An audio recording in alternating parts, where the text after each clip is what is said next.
महाराज जी, सैनपुर का आपने नाम लिया।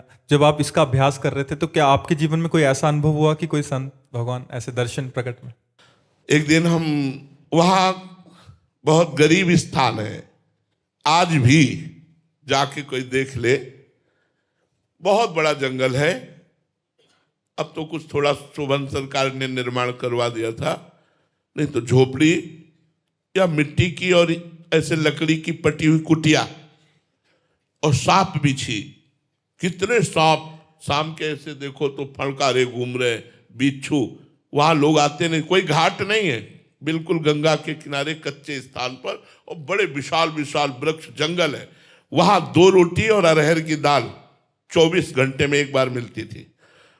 एक पुजारी जी थे जो बना देते थे, जो 2-3 संत रहते थे उनको वो दे देते थे। 2 रोटी सिर्फ, 12 महीना कोई फल, मीठा, चाय, नाश्ता, कहीं कुछ नहीं, रुपया पैसा ये सब कहीं कुछ नहीं, बस 2 रोटी, गांव से आटा और अरहर की दाल 1 कटोरी।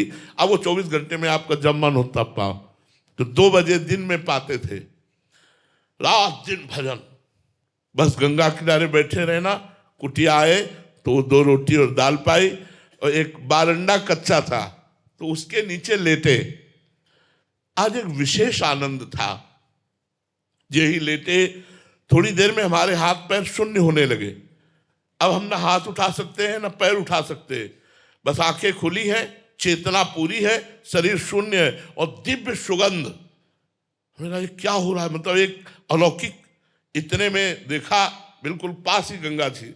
गंगा जी की धारा से एक संत भगवान, श्वेत वस्त्र धारण, श्वेत बाल, दिव्य तेज प्रकट हो रहा है। ये स्वप्न नहीं है, ये ठीक दोपहर 2 बजे के बाद की बात है, जब हम प्रसाद पाके लेते।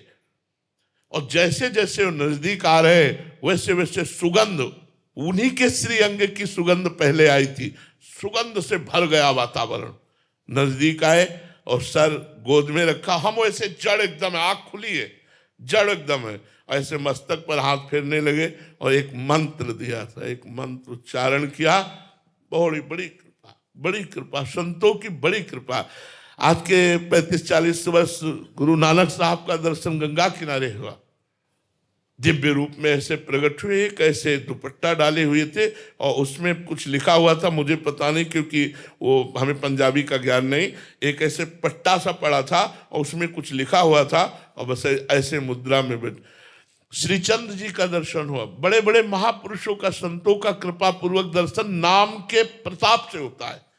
नाम, विश्वास कर लीजिए, जब नाम भगवान को अधीन करके सामने खड़ा कर सकता है, सुमिर पवन सुत पावन नामू, अपने बस करी राखे रामू, तो आप क्या समझते हैं? नाम का प्रताप अमोघ है, अलौकिक है। आप विश्वास करके नाम जप कीजिए, माला माल हो जाओगे। हमारी बात मान लो, कहीं भटकने की जरूरत नहीं, कहीं छूछा जंतर मंत्र कराने की जरूरत नहीं है।